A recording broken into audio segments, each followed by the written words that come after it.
I got the chance to move this Bell & Country fire ring from this location over here, and I just lifted it up and then kind of moved the mulch to the edges because that was what's separating the soil and the plants. Little baby zinnias, I think, or something are growing there. So I just lifted it, moved the fire ring, and moved this mulch to the barriers because it was a barrier away from crabgrass and blackberries. And we pulled up the blackberries recently because they were all about that whole entire area there. Let me show you. So this whole area, we have blackberries, and we ripped them out and put some cardboard. By the way, the cardboard is from Costco. You could get a ton of it. They sit in between the different levels of toilet paper, so they're fantastic because they're really big, and of course they could use another layer. They're pretty thick already, like construction paper or thicker than that, but we're gonna get a few more layers down, and then I think what I'm gonna do is, I haven't decided yet, maybe plant here or maybe move some potted plants over here. Pretty sure I'm gonna move potted plants over there because the plants are gonna have a hard time rooting into the construction paper. So over here, I just prepared a new bed and just moved the fire ring over here, place some of this mulch at the bottom, and then place this good soil that I bought from Costco as well, and it was on sale, and I placed it here on top, watered it down. Now I'm going to add the seeds. This is going to be my herb garden. So excited. I had a late start to growing these, unfortunately. So in a recent haul from Lowe's, you saw that I bought some shallots, and the bottom of it has this where the roots come out, and then this is the pointy side where the leaves come out. So you stick it pointy side up, and I'm going to just put it at the periphery of, so 1, 2, 3 over here, fourth one over there, and this one. The reason being is because it has the allium scents in the allium family, and a lot of critters don't like it, and I'm hoping it's not going to dig into this garden bed. So I made some circles with a cup and then made holes in them, and then I stuck the seeds individually in them, and now I'm about to water it in. I grew some Baker Creek basil, Ghana, a cocoa mesa basil,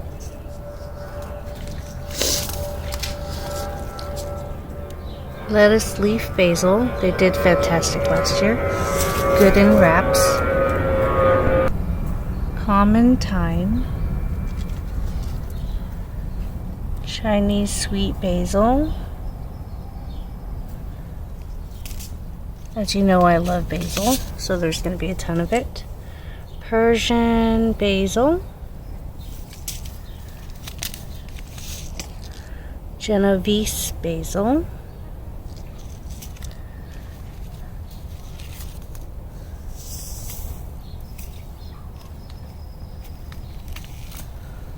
this is more common thyme, but from a different packet. My daughter loves it. Tulsi basil, holy basil. Culinary basil. I did 2 circles of those. Mammoth. dill, Mammoth Long Island dill. I did 2 circles of those because my daughter loves them. And I also planted or sowed some seeds for oregano, Greek oregano,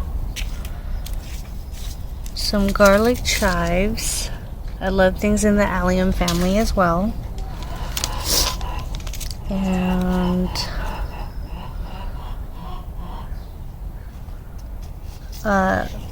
then I had room for Pandora leeks, lots of those, and bunching onions, because you can never ever have enough green onions. And we'll see what pops up. In the last few days I've been busy planting. So over here in my other garden bed, I have onion bulbs that I planted, onion sets, and in between them I grew some bush green beans, but it was a gourmet blend, so it had purple, yellow, and green. Over here I have, I believe it's yard-long bean, and what I did was I took some vines and put it over top to protect them from birds and other things. So you see it's popping up, and here's another seedling popping up. I think I only placed 2 here, and I believe it's the yard-long bean. I don't remember now. Over here I also have the first set of green onions, onion sets from the bulbs, and what I did was I interplanted that gourmet blend of bush beans as well, so it doesn't have to climb anything, so that way I can have enough beans to make different stir-fry meals. So in these boxes I planted various things. So I found the seeds for the things that I planted the other day, just a couple days ago. Some sweet corn, peaches and cream hybrid bicolor. And I kind of planted them about 8 inches apart, so they have room to grow, but then they're close enough that if it's a windy day, the corn won't fall over, which is what it is prone to doing with wind.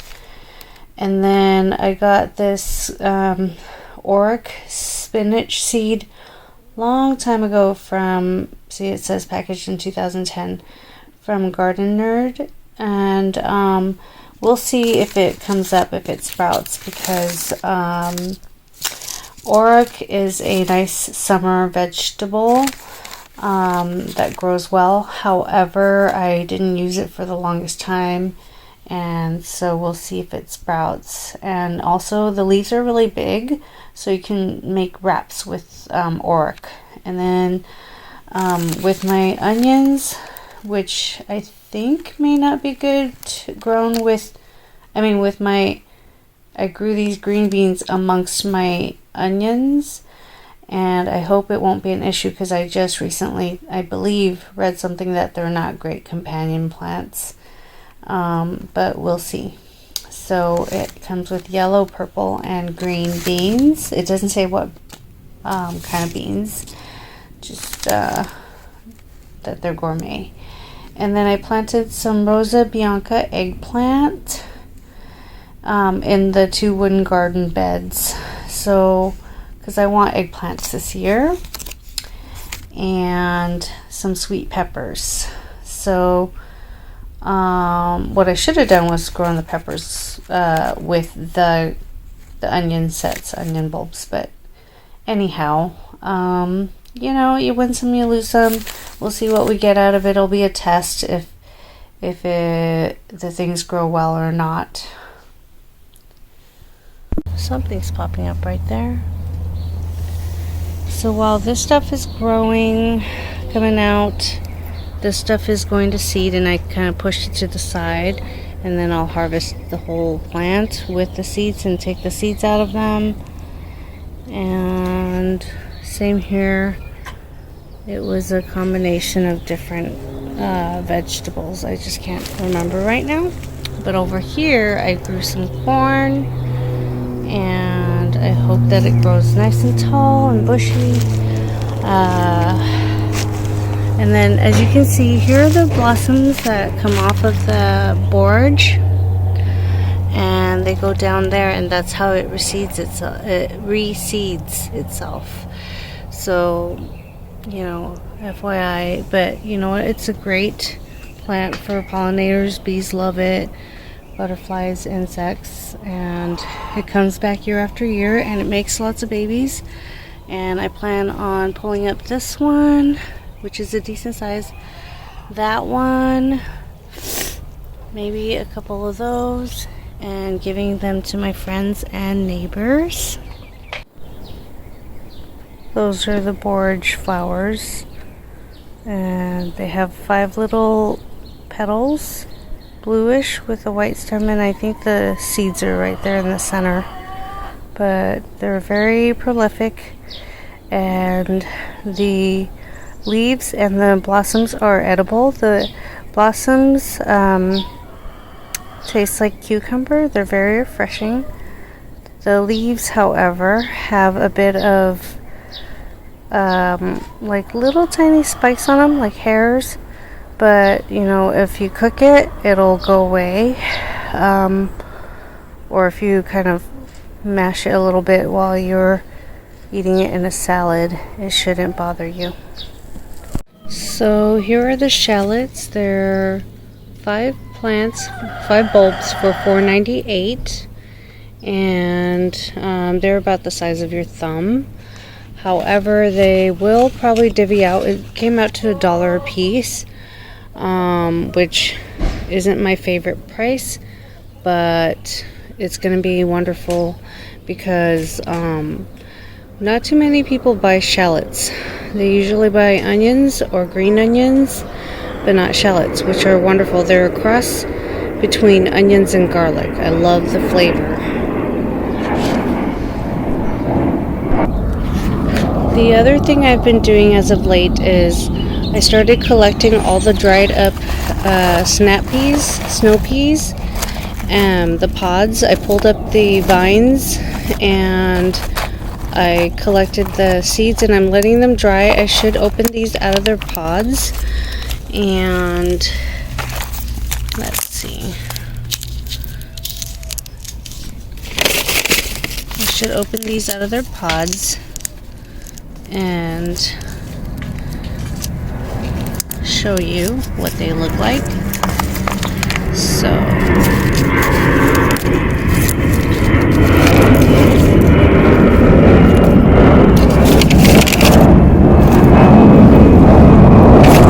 they're just little green circles that are dried up.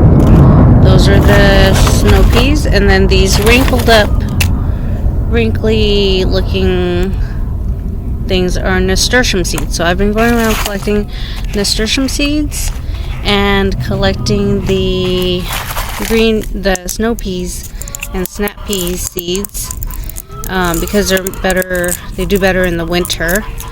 And I'll use these to grow my next batch next year, and they'll be acclimated to this climate here, and that's hopefully it's gonna grow better next year.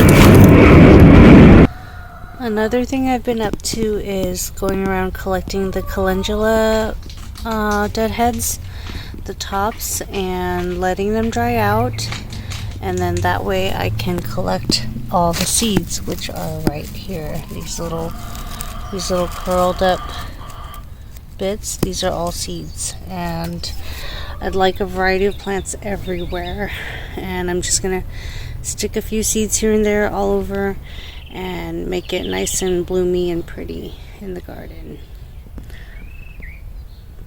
As you can see, some of these calendula heads are starting to dry out, and I'll just let that happen. So over here I have a nice area full of calendula seeds, calendula, and it reseeded itself in certain areas.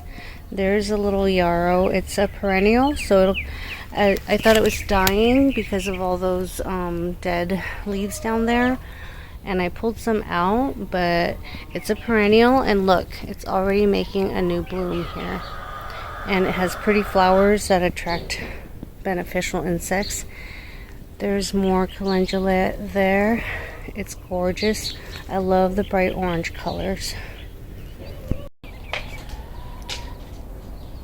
Anyway, I hope that you enjoyed a little bit of nature with me, and see you in the next one. Have a great day. Thank you for watching, and I'll keep you posted as to what comes up.